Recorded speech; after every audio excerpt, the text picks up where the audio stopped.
gift. Like, you are required to do something with that. Like, he wants you to do something with that, or else he wouldn't have given it to you. And hello, everyone. Welcome back to another episode of the Homebody Chronicles. Today I have a special guest. All my guests are special. I know I said the last guest was a special guest, but today I have a special guest. This special guest is also an award-winning designer. okay, Of a top-notch design firm. North American, I don't know. Or International. There we go. She's also a top modest fashion influencer, leading in the industry. Yeah. Would you like to introduce yourself to the people listening? Yeah. Hello, podcast listeners. My name is Vivienne. We said we're not saying ages. I am... Honestly, I said that, but, like, who cares? You can say your age if you want. Okay, well, I'm in my 20s. Let's just say that. Okay, I'm 20. I am the ripe, mature age of 20. I don't know, introduce myself. I'm a lover of Christ, like my friend Priscilla here. I never call you Priscilla. I don't know why I just did that. Yeah. That's fine. Yeah, like I'm a student, aspiring artist. I guess I could say I am a designer because that's what I'm going to school for. So yeah, newbie designer, and yeah. You're faithing it till you make it. Yeah, exactly. That is the quote for the year, honestly. Yeah. This is the year for that. So I have a space fact for you. It's one that I've heard of it, but I haven't, like, looked into it a lot. So apparently black holes have a theoretical opposite known as white holes. Oh. So, I don't know. I don't think I talked about what a black hole was. I was just about to ask, to be honest. So a black hole is when a star is, like, at the end of its life cycle. So, like, it basically has a huge, not explosion, but, like, implosion. So, like all the energy, is, like, sucked into, like, a tiny, relatively tiny, like, area.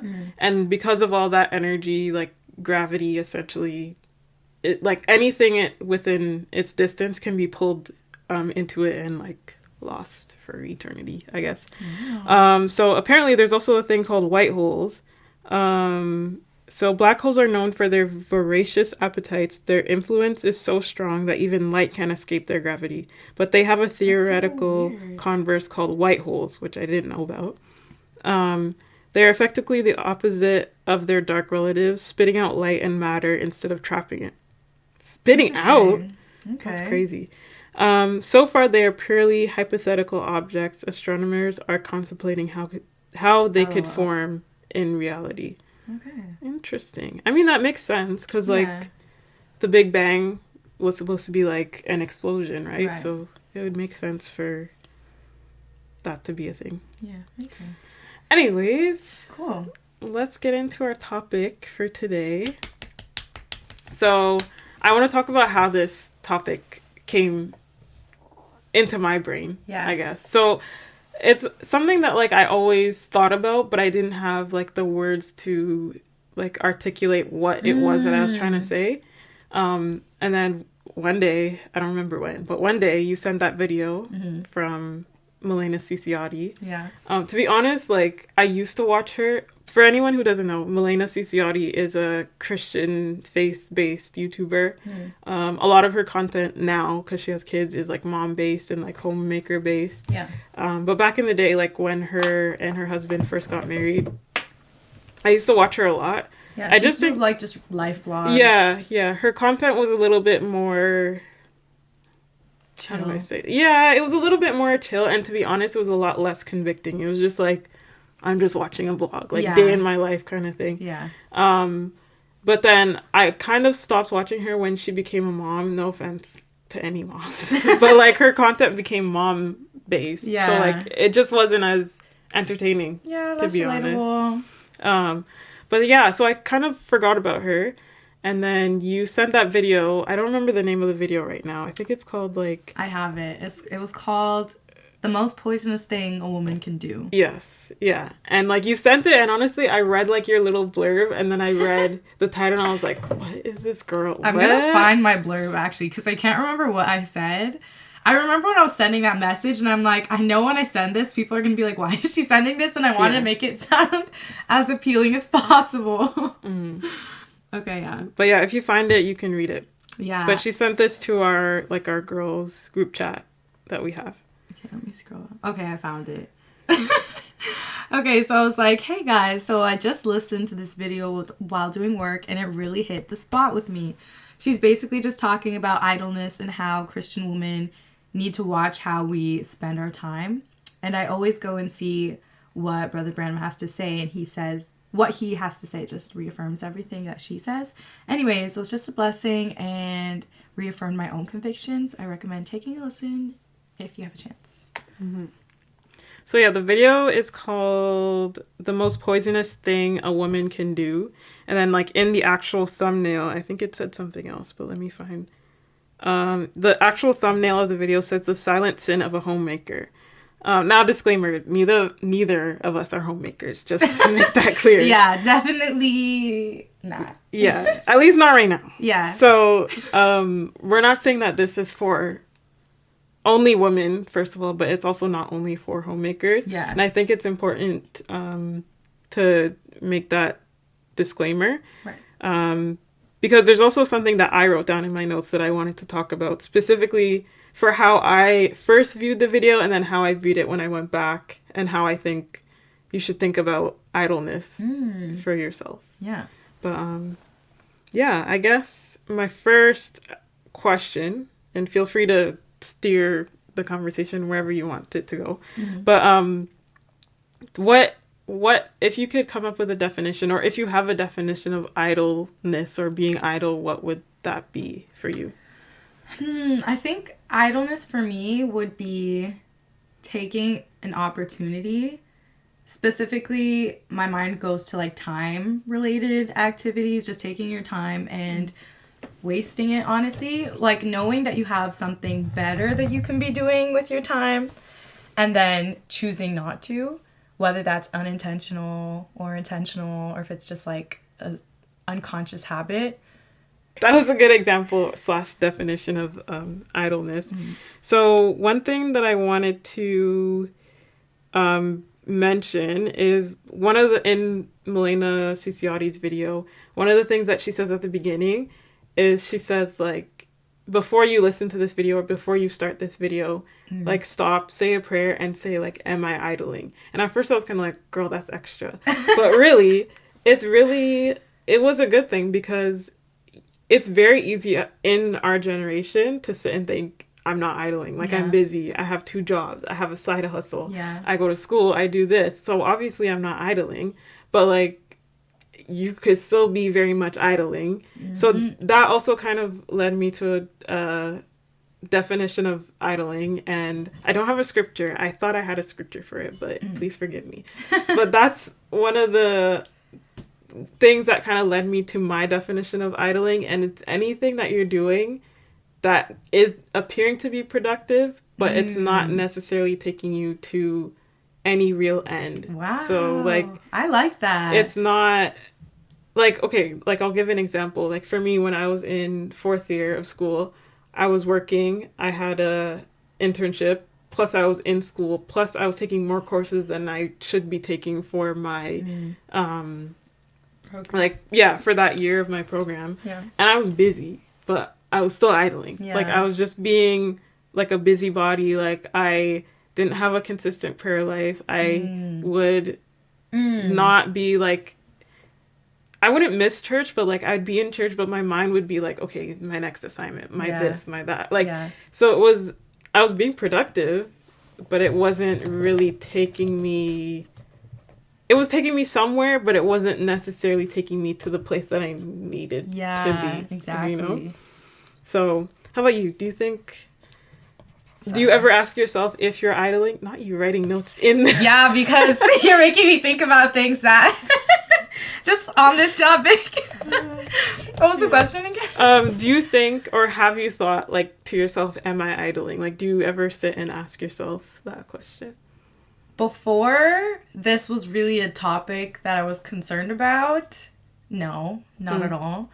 Now, yes. The guilt, you know, when you're like doom scrolling, I guess, and then after a while you're like, I wasted so much time. Like, that happens to me all the time. So I guess I don't necessarily have that thought like, oh my gosh, am I idling right now? It's more the guilt. After. Yeah, and then as I start doing something productive, I'm like, shoot, that time I was spending doing whatever was such a waste of time. So yeah, like yes and no to answer your question. Interesting. Yeah. I think idleness, why it's such an impactful topic to me now is because it has a reach in so many different areas of my life. And I don't know what's happened in my brain that has shifted where it's like every second, every opportunity in my age specifically, like your 20s, this era of your life is so important. And I just don't want to waste time. I don't want to waste time. Yeah, I think I know what happened. You just got older. Honestly, you got older. Yeah. And I think one thing to add to that is, as you, like, even just from observing people older than us, like, I see how, like, in my youth, like, you think you have more time and, like, it appears that you have more time. And to an extent, you do have more time than when you're older. But, like, when I look at people who are older than me, who are, like, successful just in their natural life or successful in their walk with God, like, you really see how, like, even the words they say, like, they don't waste any time. Like, they're just, like, it's very purposeful. Yeah, everything is purposeful. Everything has its spot and, like, its time and its season. One of the, like, notes that I took in service on New Year's was, I can't remember who was preaching, but for New Year's we have usually, like, a series of preachers that preach, like, they'll be doing, like, their own little segment. Yeah, like 3 to 4 maybe, like, small sermons. I don't remember who said it, but somebody said, like, every year, like, when people think of, oh, we just finished a new year, they're like, okay, let's look back and, like, let's reflect. Let's see, we accomplished this, we did that, we did this. And it's, like, it's good. And it almost makes you think, like, okay, that's one thing to check off my list. So it feels, like, additive. Like, that's another year that I had under my belt. But, like, they said when you think of it as in, like, more subtractive, like, once a year is done, that's one less year that you have to do, like, what you need to do. Yeah. So it's like, when you think of it that way, you become more purposeful. Like, you think, like, okay, so what did I do last year that wasted my time? Exactly. Did I, you know? Because more intentional. You have one less year that you're on the earth, whether it's on the earth to live or whether it's on the earth before the rapture. Like, it's one less year. So when you think of it that way, it's like, oh, I've been wasting time. Yeah, it makes your feet want to go into action, actually. Literally. And I think that's one thing about, like, New Year's resolution culture that now I don't, not necessarily agree with, but I critique almost, because it's like December, January hits, and people want to pat themselves on the back for things that they did, when in reality, the things that you did right is like 30%, and the things that, you know what, you could have changed is like 70%. And it's almost like self-care culture, like treat yourself culture. It's like you do the bare minimum and you give yourself a treat, when it's like like actually look at your year and think to yourself, like, could you actually have done better? And I know, like, take that with a grain of salt. Everyone goes through, like, different life situations, but I don't think there's anything wrong with always having at least a little bit of your mindset that's like, how can we progress further and improve on what I was before? Which idleness is the enemy of. Is the enemy of. Yeah, like in the video, she mentioned, like, reflecting on your life and even just on your day, like, what. And also one thing to talk about and make very clear, and we'll probably talk about it more, idleness is not the same as rest. Like, where God created rest, he calls us into rest. So, like, there's a difference between being idle and resting. Yeah. That's one thing 100%. to get clear. But yeah, like, what did you spend your time doing? And when you look at what you spend your time doing, it tells you what you place value in. So like, exactly. And it's not always like right on the surface level. So like, if you're doom scrolling, like, it's not like, oh, you place value on doom scrolling. No, like, you place value on looking at what other people are doing rather than what you're doing. Or like, you're placing value on being in the know, or like catching up on, I don't know, anything, yeah, whatever you're the looking current at. trend. Yeah. So it's more so about like reflecting on how you spend your time rather than how you, like, I think because a lot of people mix up idle and rest. I think if you start looking at how you spend your time rather than how you idle, it'll kind of train yourself to figure out where you're idling in a way. Like, it'll help you differentiate, like, okay, that was me being productive. That was me like recharging from actual that was me energy giving, furthering my career. That was me furthering the kingdom of God. Like, that was me pouring into somebody versus like, no, that was just me being lazy. That was me giving myself excuses. Yeah. That was me just being idle, you know? Yeah. So there's definitely a direct connection between idleness and laziness. Oh, yeah. Yeah. That, again, is, I think, huge for our generation. And I don't think I think a lot of it is really unintentional. Like, because we're so attached to our devices now, like, laziness has become second nature, where it's like we don't even realize we're being lazy until, I don't know, you look 20 years down the road and you're like, oh, I have nothing to show for it. Exactly. And one thing, like, again, like, keeping track of your time is doing like a time audit, which is something that she talked about in the video as well. Also, I'm not saying this like she's not the all-being knowing. I'm just saying that what she talked about like provoked these thoughts. But yeah, she talked about taking a time audit, and like she talked about how like 1 hour a day or something is like 15 years of an average life, and like 1 hour of like scrolling, that is. And like another thing that was interesting to me was for myself, like, not only 1 hour, but it's like even just the way you plan I'll speak for myself. The way I plan my day sometimes is planned around how lazy I can be. If you know what I mean? Yeah, like, I know what you mean. It's almost like, oh, like, I'm gonna go home. Like, I need me time. Yeah. Really me time. Me time is me scrolling. Yeah, exactly. And like barely even looking at like things online. Like, it's just like me being able to sit and just scroll and not have to think about other people. And like, there's this thing that I saw, I think it's called, I can't remember what it's called, but it's basically when you wake up in the morning and the first thing you do is you grab your phone and you scroll, and then before you go to bed, because it's like you've almost trained your brain to think like 100%. This is it's like there's a name for it. If I find the name, it'll describe what I'm trying to say. Is properly. It like wow, what I was just about to say left my brain too. It's something procrastination. It's like, okay, no, when you they were talking about it with sleep procrastination, because we've trained our lifestyles around being idle so much that we almost feel like before we go to bed specifically is our only time to like be by ourselves.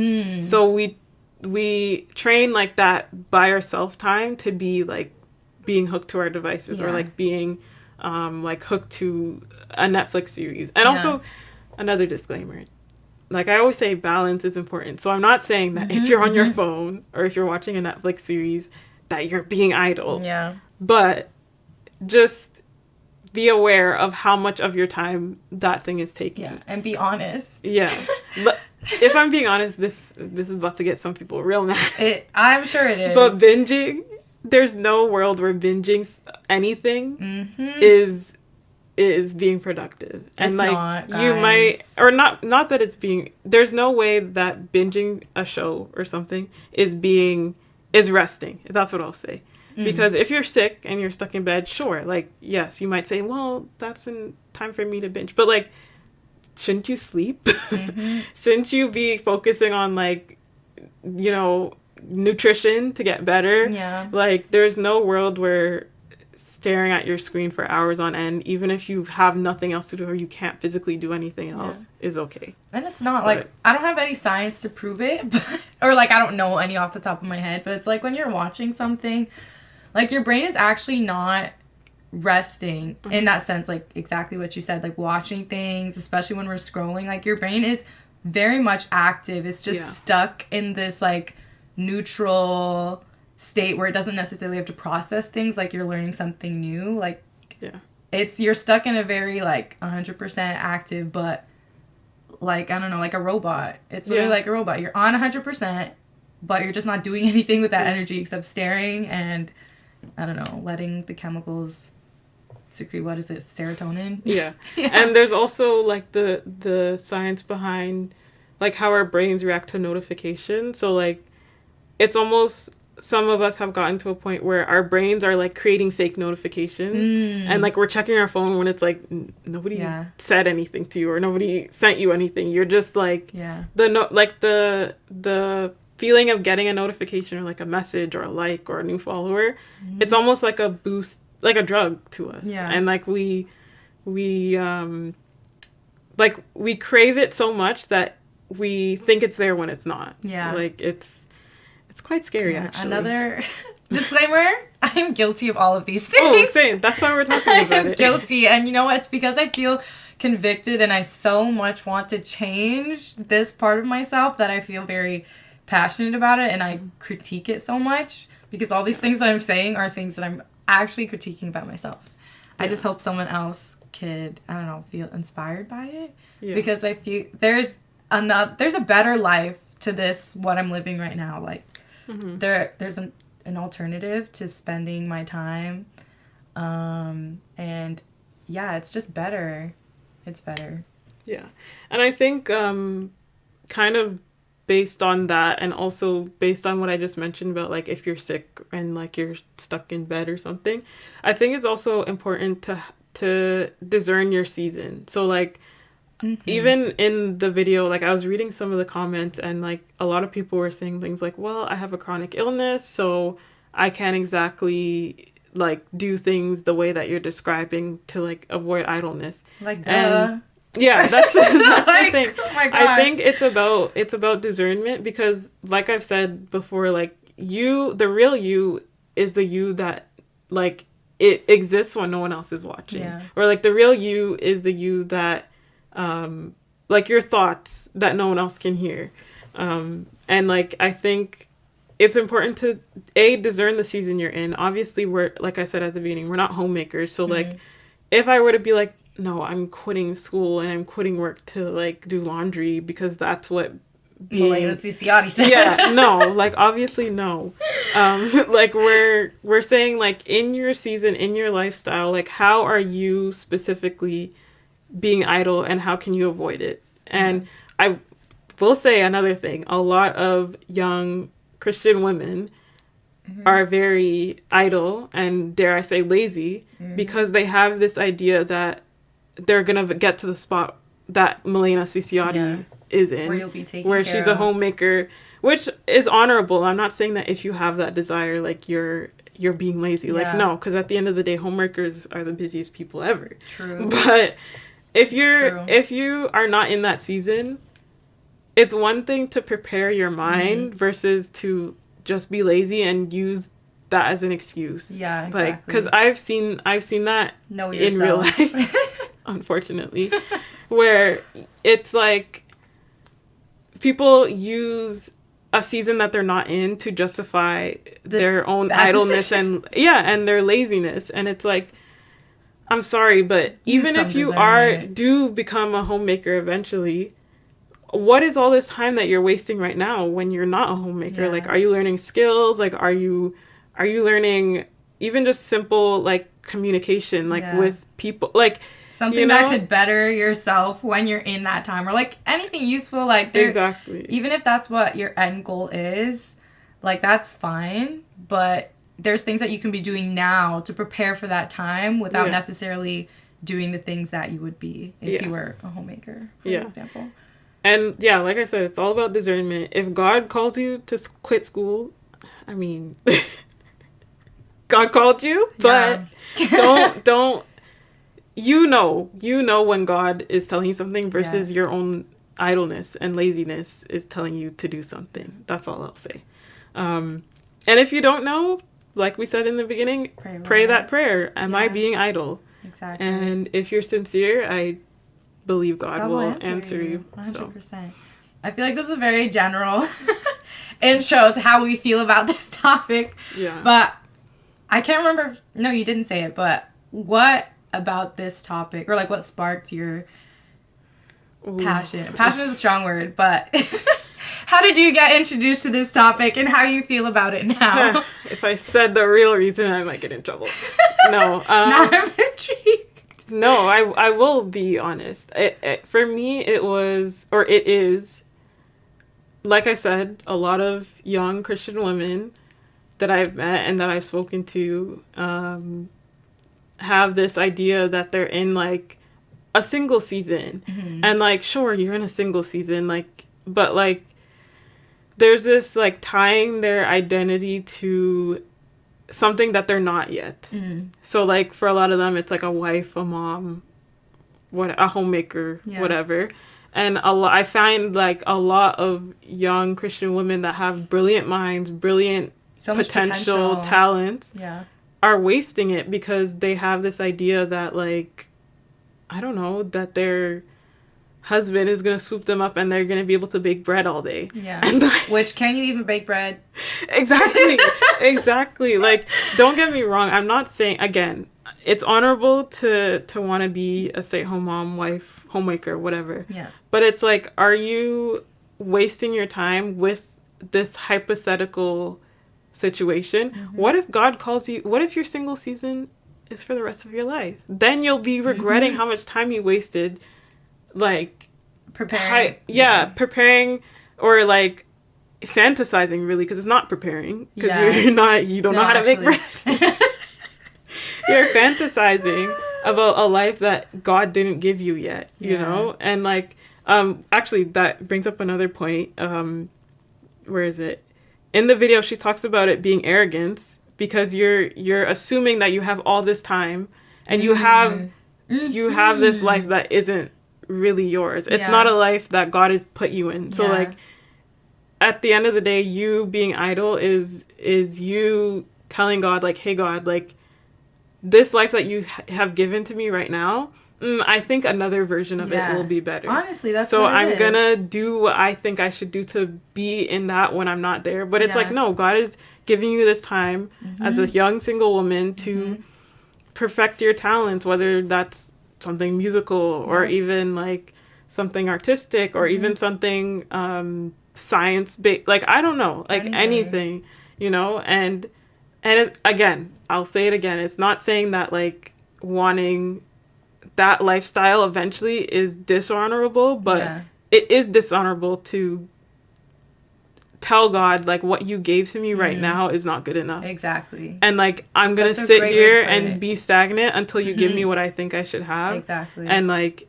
it's just, it doesn't make sense to me. Like, there's so many scriptures in the Bible that talk about being single and how, like, that's the time. Yeah, that's the time that you need to be working, like, working naturally, working for the kingdom. Work, like, what other time will, if your desire is to be a stay-at-home mom, wife, whatever, what other time will you have where you can, I don't know, go for prayer walks that are 2 hours long? Like, no, because eventually you're gonna have kids or a household or something that will take your time and your energy. So, like, I don't know, it's just, it's really, it hits a sore spot for me, especially when I see young women, like I said in the other episode, like, well, I'm gonna get married anyway, so I don't need to do XYZ. And I'm like, but you don't know what the future holds. Yeah, it's just, you don't know, and not only do you not know, but God has given you all. Time is so precious. It's like, God has given you all this time. It is a gift. I'll speak for the women around me, or the young women around me.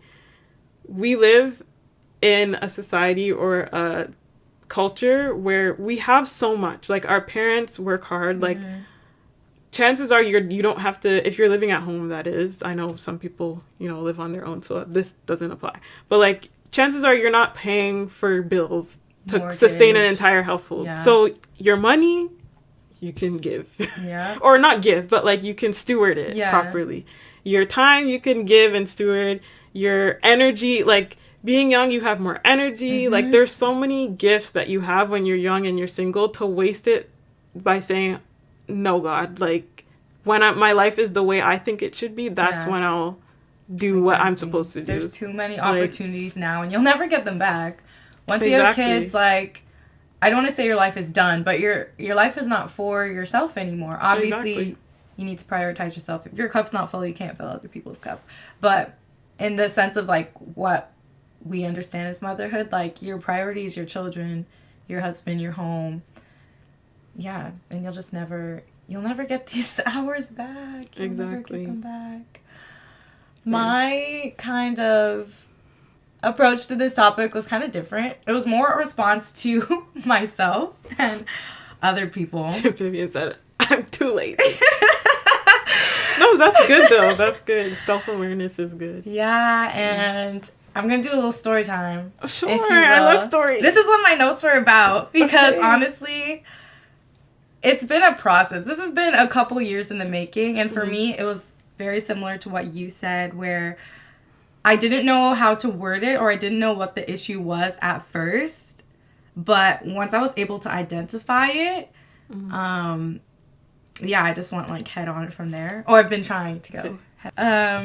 Okay, yeah, so I wrote it all down. So forgive me if I sound a little bit robotic, but I think my first awareness of this issue in myself was first year of university. So a little bit of background about me. I did COVID online. I mean, oh my gosh. During COVID, I was in high school, and so I did half of my high school career online, which honestly, looking back, COVID was honestly such a blessing in terms of, like, my spiritual life, but my overall lifestyle was idle. It was, I don't know what happened in those 2.5 years that has really helped me other than the Lord, like, just becoming closer with the Lord, which I guess is enough. But in terms of, like, hobbies, practices, like, my daily routine, nothing came out of that. I didn't come out healthier. Honestly, I feel like I came out more tired, because it was, like, all hours, sleeping at what time in the morning. And I'm sure a lot of people could also relate to that. But I think going from that into university, like a full schedule of university commute, had a huge impact on me. So my program, I'm doing design, which is just like me. Yeah, she was the pioneer of all us design students. I mean, I don't think, maybe, I don't know. Well, I guess for our generation. Yeah, sure. Having and you could attest to this, it's honestly almost like architecture. To explain the name of the program is, like, a whole next thing. But it's basically like architecture, which, if you look up, is one of the most demanding programs ever. Like, one of my friends just sent a quote in a group chat, and honestly, some people say it's worse than, like, medical school, like, the amount of hours you have to put into it. I can see that. Yeah, I think it was. I didn't go to medical school, but I can see that. Disclaimer, this is all just internet Googling. I don't know if that's true or not. I would say it's true because I'm in design, but whatever. I think, based on my friends that I know have been in the health field, I think in terms of the time and the time that you don't get back, it's probably up there with medical school. Yeah, for sure. And honestly, like, it's a different part. It's a completely different program, so you know what? Let me not compare, but it's up there, like you said. So, from experiencing my first year of uni, that adjustment, there was definitely, I was exhausted, honestly. I was mentally exhausted because all of my time and effort was going into finishing school, accomplishing schoolwork, and then that's when this little void inside of me started screaming. Like, I felt very unfulfilled in first year, which was really conflicting because you spend all these hours, 2 o'clock in the morning, sometimes all-nighters, and I feel like I've accomplished absolutely nothing, which honestly was very depressing. And it was kind of like this huge cycle of like hours, fatigue, I feel depressed, hours, fatigue, I feel depressed, which is kind of why I started my YouTube channel, because I was trying to figure out like ways to, I don't know, feel fulfilled, if that makes sense. So that's stage 1 of my issue. Stage 2, this is like second year now. I started taking classes that pertain to some of my interests. Like I took textiles, I was doing wood, I was doing metal. And then I think in second year I was doing a lot of reflection. Sorry if I'm going all over the place, but I don't know. I think university. Okay, good. Yeah. I think university is one of those experiences. I know I've just seen a lot of things on the internet, like most people do, where people kind of hate on the post-secondary education path.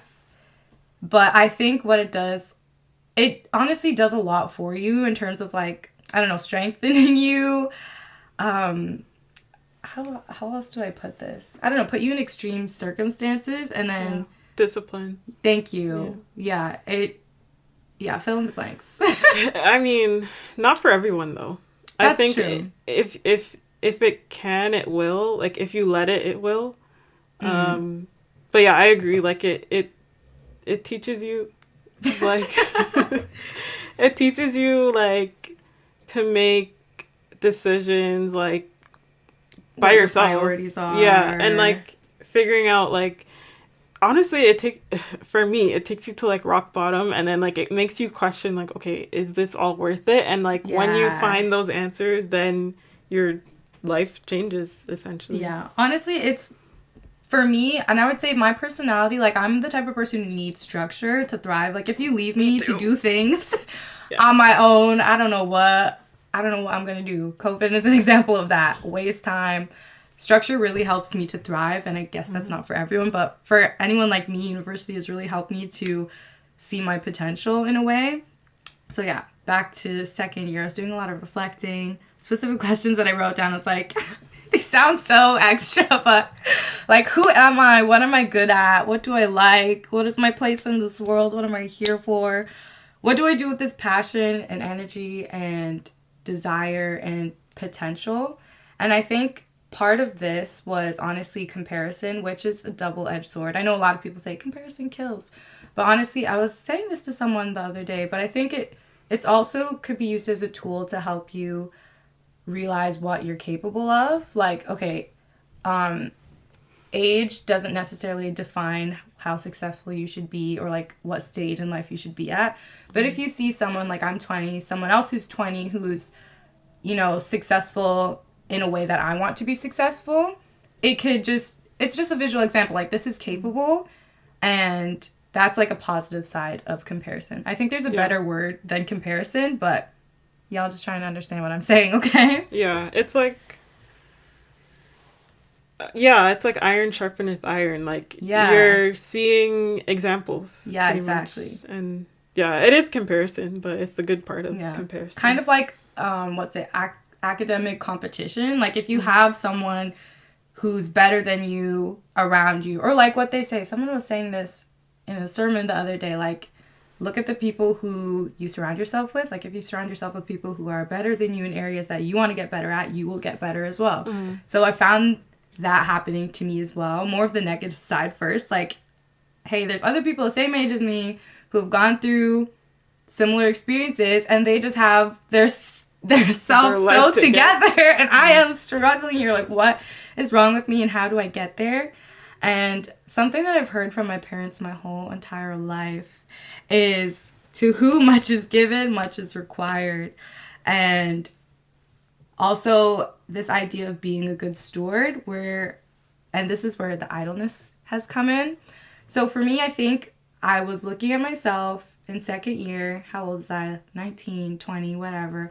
And I was looking back at my life, and I was realizing, like, hey, I have all these interests, I have all these hobbies, I have all these things that I've been given either through my parents, opportunity, and honestly, things that the Lord has given me, like my talents, my ability to, I don't know, pick up things easily, and like, what have I actually done with those, and what are they producing now? And I think at that point I had realized that nothing was coming out of anything that I was doing, which is okay. at that point, because honestly, I didn't really have a vision. I didn't have a plan for what I wanted my life to be. Yeah. Which I think, is a huge part for me of like recognizing where idleness is, because I have a clear goal now of how I want to improve. I could realize what actions are and aren't helping me further that goal. And honestly, when I started thinking about things that my parents were telling me is kind of when the more spiritual aspect came in, because at that point I was just thinking of my time in comparison to like myself in terms of like, I don't want to say worldly, but worldly in terms of like not spiritual, just like job, finances, like the physical things of life. And when I started thinking about, okay, being a good steward, which as a Christian woman, kind of what I really appreciated from Melena's video is the spiritual aspect of things. Like, hey, at the end of the day, job, career, money, like we are Christians first, and our responsibility is to the Lord first. If the Lord has given you something, be it a season of singleness, a gift, like you are required to do something with that. Like he wants you to do something with that, or else he wouldn't have given it to you. And when I was on this thought, my brain went to that parable that Jesus was talking about, and I found scripture. Luke 16:1-13. It's the parable of the 3 servants where he gives them each a coin and he goes away for a while. And then one of his servants brought back like 10, and he was like, great job. The next one brought like 6. He said, great job. And then the one buried his coin in the dirt, and then he was like, I can't remember what happened to him. I think he went to jail or something. But it's that same thing with us. Like the Lord requires something from our lives, and you either do it or you don't. And I don't know, that level of responsibility as a Christian really helped to straighten my shoulders, really help guide me or take this a little bit more seriously, because I think that's one thing that's lost in our generation. Like we're all very frivolous and also selfish in a way. Like all of our material goals and things are usually towards self. Like how can I be rich? How can I? But it's like, you know what? Being a Christian and living a Christian life is also thinking about others. And I was kind of thinking about this when you were talking about like season of singleness and like Christian women who just want to be housewives, which again is not a bad goal. That's a beautiful goal, but it's like they use that as an excuse. Yeah. And honestly, sometimes our season of singleness is not for ourselves. Like people look at it as like, oh, how can I better myself? But sometimes it's about how can you help other people? Like when you're a wife, when you're a mother, your duty's to your family. But when you're just a unit, you can help so many people. I'm not saying you can't do that when you have a family, but it's different. Yeah. It'll never be the same as when you didn't have a family and responsibilities. Yeah. Exactly. So, yeah. And then from there is when I watched that Melina Ciciotti video, which I'm sure a lot of people would have different perspectives on it as well, because she is coming from like a very traditional wife perspective, which I know is something that a lot of people don't subscribe to. A lot of people do subscribe to. And then like us, like we're not in her situation in life. So it's easy to look at the things that she's saying and be like, nah. Yeah. But I think because people did that in the comments. If you read some of the comments, people were very like one track minded. Yeah, I noticed that too. But I think it's because of the perspective that I was coming from already. Like, how can I use my time? And then she also really helped me to think of it in a more spiritual mindset. And that also, this topic also reminds me of Atomic Habits, which I don't know what the opinions on the internet are about Atomic Habits, but it's been recommended to me by a lot of people that I respect and look up to in terms of like mentors and situations in life that I would aspire to. And I think the whole point of the book is like 1% every day is like 100% over, like, I don't know what the math is. But again, it's kind of like that time audit and that stat that she brought up at the beginning. Like 1 hour every day is however long in a year. What could you have done with that 1 hour that could have produced fruit? Yeah. Guys, this is the season. If you are spiritually minded, this is the season of producing fruit. Yes. Are you producing fruit?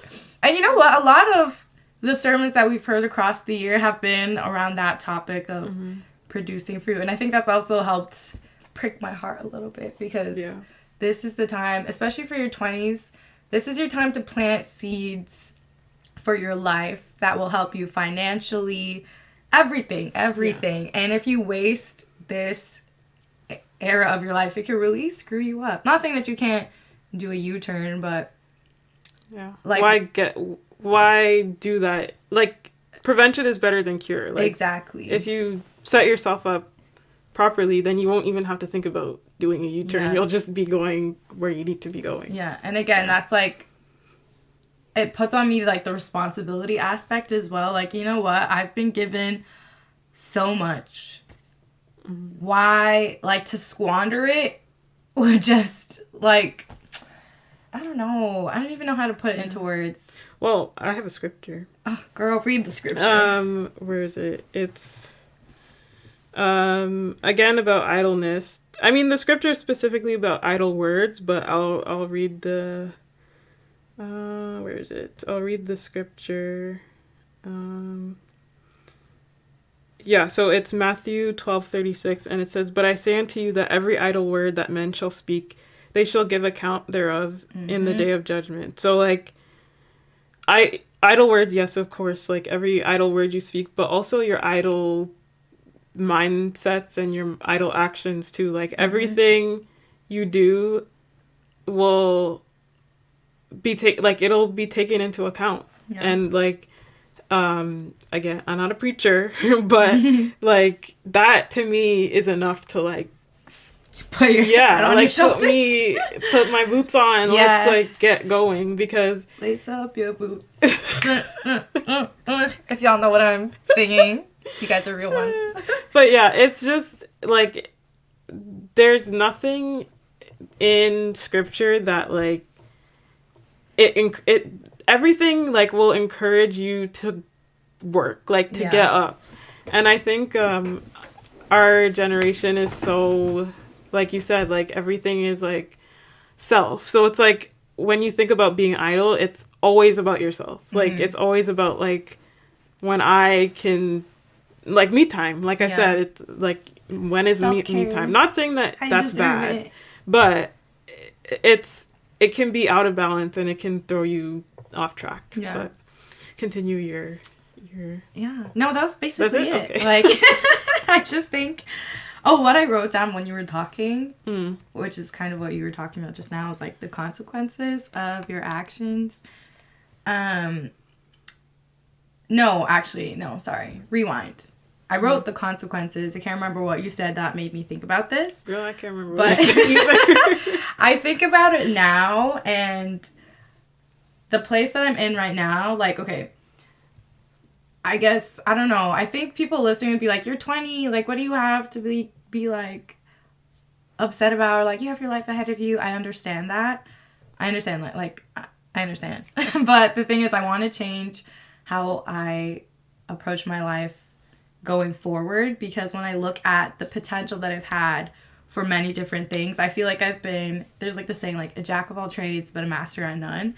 Like, the things that I enjoy, like my hobbies, stuff that I would say that I actually care about, like, I've actually haven't done anything with those things, which is fine. Like, sometimes your hobbies are just, like, casual things, but to me, and I think it's specifically because I'm in design and kind of that art world, like, a lot of times our hobbies are what end up turning into, like, a career or something of that sort. So to me, I feel like I haven't developed anything to a point where, I don't know, I could be proud of, or I have something to show for it. Yeah. Which, in a world of art and design, like, your identity is always surrounded your physical work or, like, your product. And, like, what's your portfolio? Like, let me see your project. Let me see your work. If you tell anyone in, like, an art school, like, hey, I do crochet, they're gonna be like, hey, let me see. Mm-hmm. And if you have nothing to show them, then it's like, oh, so, okay. Like, yeah. I don't know. And it's kind of hard to describe if you're not someone in a design or art field what that feeling feels like. But for me, it honestly a lot of times feels like a slap in the face to myself. Like, I don't know, like, this is something that I'm passionate about, that I love doing, and because it is, I feel like I should have developed a lot of these things more. Yeah. And now I know going forward, like, this is something that I need to do. And, you know, it's something that fulfills me. And I think that's a huge part of what was missing for me in first year and second year, is because as much as I love design and that's what I see doing forward, like, as a career, there's still a part of me separate from this design person, like the artist in me that I also want to fulfill, which, I don't know, like, I have a passion, I have a purpose, I have a goal now, and that's different for everyone. Me, it's art, and yeah, I want to continue to pursue that. This is kind of off topic, but, like, as you were talking, it made me think of it. Do you feel like being in the design world, but then also, like you said, always having to show something for it, do you feel like that has hindered your creativity at all? I would say yes and no. Mm. Yes, because a lot of the times I'm left so drained from school that it's like, okay, if I do have a second, or if I do have me time to do something creative, I'm just so tired that I don't want to use my brain to process anything. Like, I just want to scroll and do anything else. But on the flip side, it's because I wasted so much time during, like, a semester that led me to the all-nighters and the stress, where if I hadn't, like, if I had prioritized my time properly, yeah, in that free time, I would actually still have a brain left to dedicate to something that I wanted to do outside of school. So, yeah. Interesting. How did you feel during school about, like, work-life balance? For me, designer balance? I will say that always having to show something for my creative process definitely drained me, and I think I'm still recovering to this day. Wow. Like, there's a part of me that was kind of molded in design school to, like, I think in critiques, if that makes sense. So, like, when I do something, I don't do it for the sake of being creative. Like, I do it for the sake of presenting it, or, like, showing it, or, like, hearing what everybody else has to say for it. Got you. And, like, before I went to design school, I was just doing fun creative things because I like to do fun creative things. Yeah. Like, so I think, yeah, I will say, it has hindered me in the sense that I create differently, because in my brain I'm thinking, okay, people are going to critique it. But, like, it hasn't hindered me in the sense where, like, I don't do things. I just do it differently. Okay. If that makes sense. But no, that does make sense. Yeah, I would like to wrap up. Yeah. Not wrap up yet, but just so the episode is not too long, we can probably do another part. Just for people who are listening, who are looking into studying the Bible more. Yes. We did name a couple of scriptures here and there, but if you're wondering about other books or scriptures you can look into to, like, study idleness and rest and stewarding your life correctly, 3 books that I would suggest are Proverbs, Ecclesiastes, and Thessalonians. But yeah, I won't go through and, like, read through every scripture that we're referencing, but just so that you have it for yourself, so you can go back and study them. But Proverbs is a real one. Yeah, Proverbs will have you. Proverbs and Ecclesiastes. Actually, not as much, but I'd also say James as well. But Ecclesiastes will really have you being like, wow. Yeah. Dang. Honestly. Like, laughing at yourself. Yeah. But yeah, for anyone who doesn't know, those are all, like, they're about, like, wisdom, work, stewarding your time and your value, and, like, what you place importance on, all those great things. Practical. Yeah. The practical side of a Christian walk. Yes. Okay, so on a lighter note, we're gonna end with a dilemma, because we love to give advice to strangers. Unsolicited advice. And again, another disclaimer. In light of this episode, these are not idle words. We do these, like, in our friendship, and it's just interesting to hear perspectives and see how people look at situations differently. So I don't want anybody to come after me and say that this is pointless, because it's not. It's really interesting to hear situations like these and hear how different people would approach them. Okay. Just for anyone who wants to get a little... Disclaimer. Yeah. Okay, so I have two dilemmas. The first one, and you can let me know which one you want to do. The first one is, am I the problem because my wife doesn't like having the day off or my card? I'm assuming credit card. Wait, what? She doesn't like having... Okay. She doesn't like having... Or the other one is, am I the problem for ignoring my mom after we got into a fight and she threatened to throw my cat's ashes down the toilet? Oh. Okay. So which one? I'm kind of thinking the first one just because I don't know what to expect. The last one... It sounds a bit dramatic. Yeah. Okay, so as always, I haven't read these, so I hope they're good. Okay. Oh, this is long, but that's good. Okay. So here's my question to the Reddit world.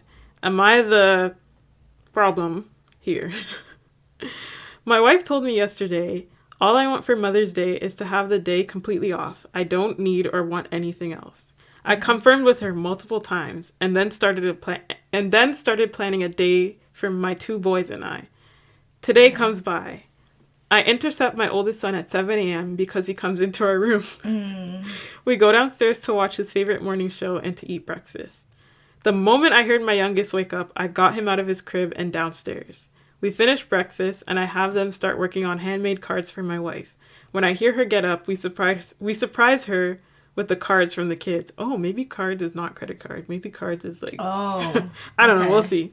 Here's where things go wrong. My wife asked me, did you write me anything? I told her I was working on it, but it wasn't done. I had been busy with the kids and wanted to finish it up. She was not happy. Oh, okay. Okay. I quickly finished it up and sent it to her. A note on this, I'm not a very well-spoken person. I have a hard time putting my thoughts together, so I use Google to turn my thoughts into a letter. She knows I struggle in this area. Okay. I come inside and she tells me that I plagiarized and I used Google for her letter. I told her I absolutely did, but that the main points were mine. I then sent her the original and she scoffed and said, "That's it?" Oh. Okay. Okay. The way I'm backflipping to conclusions right now. Yeah. Me too. Okay. So Reddit, am I the problem for using Google to make myself sound elegant? Am I the problem for not writing enough in my original? Final thought. She told me all she wanted was a day off. She's still getting that and is currently out with all her girlfriends. Quick edit. Had an awesome day with my boys. Wife was nowhere to be found for most of it. And I have to say, it's the best day my boys and I have had in a while. Ooh, I think you have another problem. I was going to say, this is sounding like a multi-layered issue here. Yeah, sounds like you have another problem on your hands, my guy. Anyways, edit number 2. I just saw a post on Facebook about how she's had an awesome day with the boys. She's still out with her girlfriends getting her hair/nails done. Final edit. The kids are in bed. Wife just got home and asked me if I still planning on working out tonight. I straight up told her I was exhausted and going to bed. She's now not talking to me. I'm so done with her attitude and the drama she brings to the table. Wow. Yeah, definitely some multi-layered issues. Yikes. So I guess the main question is he the problem? I feel like the safest answer would be yes and no. Because... Tell me more. One, I think there are many issues going on here. And 2, you might be one of them, but I think she is one of them also. So, yeah.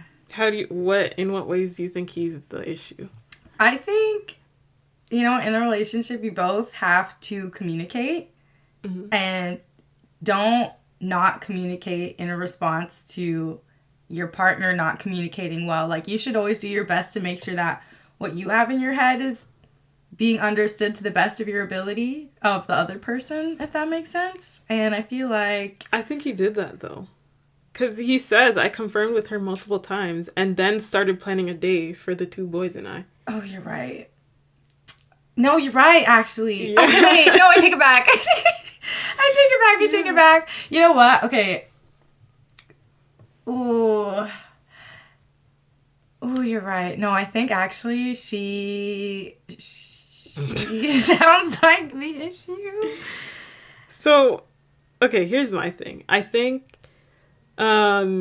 maybe, again, I don't think he's the problem, but maybe what could have happened was, it sounds like she doesn't like surprises. And, like, I am a person that also doesn't like surprises.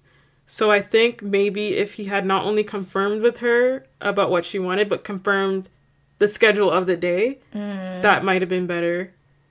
But then, like, that takes out the fun in, like, creating, like, a card and surprising her and... Okay, you know what? I think my thought process on him being part of the issue is, I feel like you should know your wife. Or, like, okay, I guess, I don't want to say us females, but for a lack of a better way to address the female population, I don't know, a lot of times, we say things and what we say doesn't line up to what's in our head.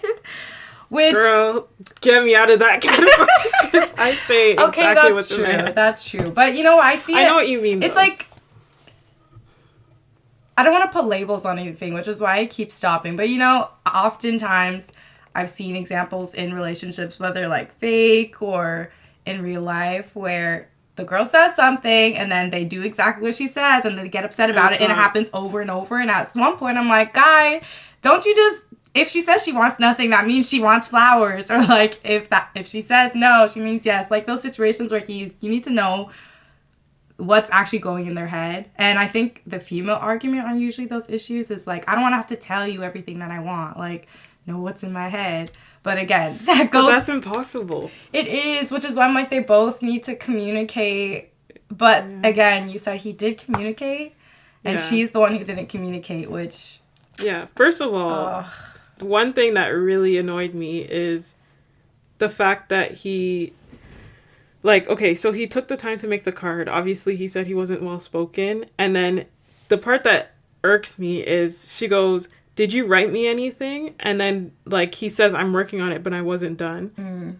He finishes it. He gives it to her, and she's still being kind of nasty towards him about it. Like, that, to me, I don't know. Like, it sounds like she's a bit narcissistic. Like, he tried. I'm not saying that you should expect and want the bare minimum.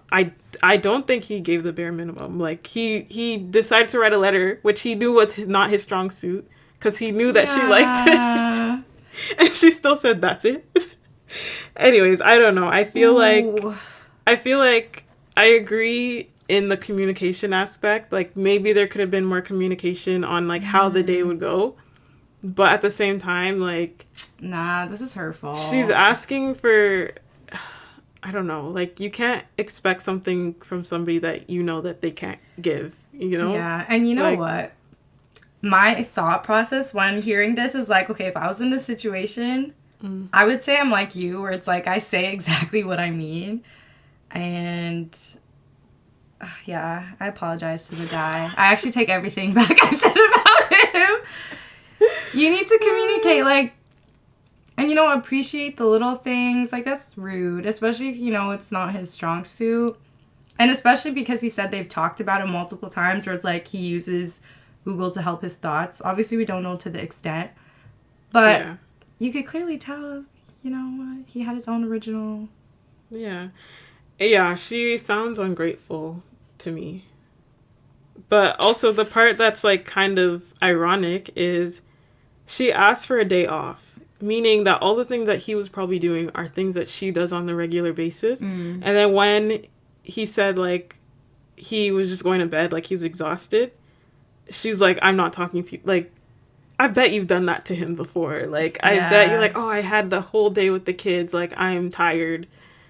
Like, which is valid. So why is it... I don't know. Yikes. There's so many red flags here. I think my first thought was, like, your relationship in general, y'all need to... I don't know. And, like, also the fact that she lied and she said, I just saw a post on Facebook about how she's had an awesome day with the boys. Yeah, like, it seems girl, like she just did that for the post. Yeah. What do you guys think? Who's the problem? We want to hear your discussion. I think they need some counseling, maybe. Counseling, or, like, I feel like they're both tired to the point where it's gotten to, like, where they're, like, doing the extreme. You know, I don't know if I'm like, explaining it right. I know what you mean. Like, the smallest thing will just... Yeah. You'll blow up, but it's not this. This is not the issue. There's a deep-rooted issue 1, here, guys, which is why they both need to communicate. Him included. He's back in it now. You need to communicate with your wife. Yeah. I mean, yeah. I don't know. There's a lot of other issues that they probably have. Yeah. Just from reading this, but say what you mean. Everyone say what you mean. Yeah, and I know it's hard. Sometimes you can't articulate what exactly you mean, but it's not impossible. There's a lot of books out there on communicating. For me, I'm the opposite of this guy. I think I'm better at communicating my thoughts and feelings into words than I am into, like, verbally saying them. But yikes, man. I sometimes, like, when I see these, like, I really hope they're fake. Like, I know. There's a part of me that, like, oh, I hope this one is fake. I'm playing this like a movie scene in my head, to be honest. Yeah. Like a Tyler Perry drama or something. I'm still stuck on the fact that she said, that's it. Yeah. I need her side of the story. Like, this is very one-sided. I feel very unsure making assumptions about this. But yeah, I'd say she's definitely. Oh, stop. So, you know how you were talking about the flowers? Yeah. So, in the responses, someone says, didn't realize she was marking a paper you'd submitted. Maybe next year it's just a bunch of flowers. His response, done flowers before. She told me last year she was tired of them. Oh. You have a different issue on your hands, my friend. Yeah, there's something deeper going on. Y'all need some counseling. That's my final answer. Oh, sorry. Oh, no. Say it. Oh, this episode is going to be so long. Okay. Somebody said, you almost had me. You didn't do anything until the day of. Like, you found out what she wanted yesterday. Of course she didn't tell you she wanted Of course she told you she didn't want anything. If someone asked the day before, you know they didn't do anything yet and won't have anything ready. Oh. Your excuse for not having a card for her was because you hadn't done it yet because of the kids. That would not have been a problem if you had actually done it before. You waited until the day of. The reason she's going off is because she realized yesterday during your talk that you didn't do anything in advance. She was going in disappointed already. Oh. She did... okay, the way he described her response did seem like she was already annoyed from the get-go. Yeah, you set the bar exceptionally low by only talking to her the day before and doing nothing in advance. Wow. How would I feel in that situation? I'm really trying to, like, I don't know. Because, I have some thoughts. Again, I'm the type of person where it's like, if I want something, like, I'm going to tell you. Like, if someone asks me what I want right now, I have a list that I've been making for a year. So I will let you know, and, like, that's not a problem. But again, I guess a lot of girls. I think... For me, it's very hard to wrap my head around the whole, like, not being very, like, straightforward, because I'm too straightforward sometimes. So, like, this whole, like, breakdown of, like, oh, she felt this way because you only asked her the day before. Like, that's the kind of stuff I would say. So, like, it's hard for me to wrap my head around that becoming a problem because I would just say it. But I kind of get what this person is saying, like, you waited till the day of, blah, blah, blah. Yeah. But also, a part of me is, like, Mother's Day and, like, the whole, like, capitalism of, like, Mother's Day, even Father's Day, all that stuff. Like, we've kind of made it so people have these great expectations of what it should be. So, like, you'll see people's Instagram, like, they got a humongous bouquet of flowers. And she definitely liked to post. So yeah, so I feel like... the expectation that she had wasn't met, which is fine. But then also at the same time, like, did you communicate that Yeah. expectation? Yeah. And then this is what I go back to the guy, like, do you know your woman or do you not? Because Yeah. at this point, if you have kids, like, you should know if she's the kind of person where you need to plan. Like, she likes surprises ahead of time, which is what it sounds like.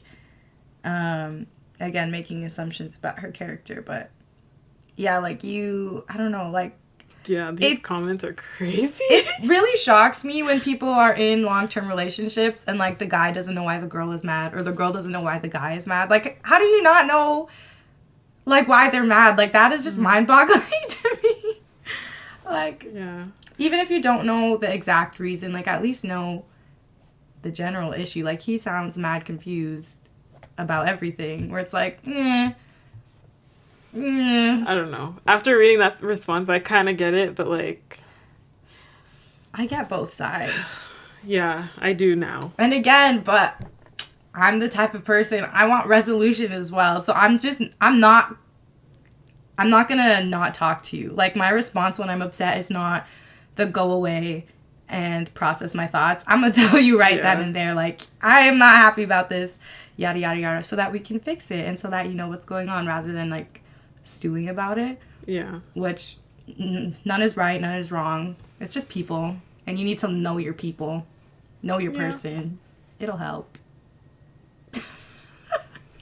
Anyways, that was everything. I sound so judgmental. Unsolicited. I promise I'm not judgmental. I don't know, like, it's still kind of unresolved for me, because, like, I understand what it's like to have two, like, no, well, I don't understand.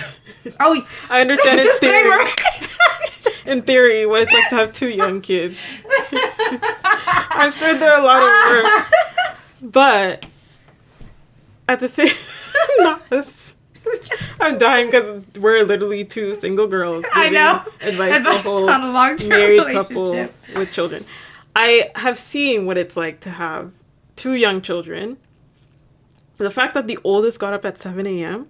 means that they're probably toddlers. They're probably babies. Yeah. Like, because...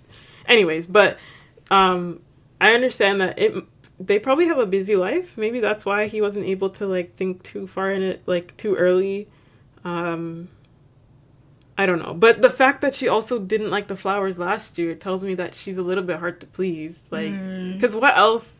Mother's Day is for the children to give to the mother. So, like, the husband is going to have to think of stuff for Valentine's Day, her birthday, Mother's Day. Yeah. I'm not saying it's impossible, but, like, I get it. Like, anyways. It's a lot. Multi-layered issue, guys. Yeah. Tell us what you think. Do you think he's the problem? Do you think she's the problem? What do you think the problem is? They're a little problem together. Yeah. Aren't we all? Aren't we all? Anyways, So true. Yeah, I hope you enjoyed the episode. If you're watching on YouTube, don't forget to subscribe. Subscribe. And if you're on Spotify, don't forget to rate, comment. 5 stars. Yes, 5 stars only. Only. Anything else, you can keep it. 5 stars only. Apple Podcasts as well, 5 stars only. Do you want to plug any of your socials? Or anything? It doesn't have to be socials. Sure. Instagram, vi.shlshanah. And I think Vivienne Shoshana on YouTube. Yeah. Yeah. I'll link everything. That's my thoughts. I hope you enjoyed the conversation. Again, we're not the experts, but definitely not. It's good to discuss these things, in my opinion. And I hope it brings light to how you can change and improve your life. Yeah. Okay. 1% every day, guys. Yes. Oh, one other thing. I did find what do you call it? Like a form, I guess you can call it a form, for like a time audit, like a personal time audit. So I'm going to put that in the comments / description / whatever you call them. That's it. Thanks for listening. Bye. Bye.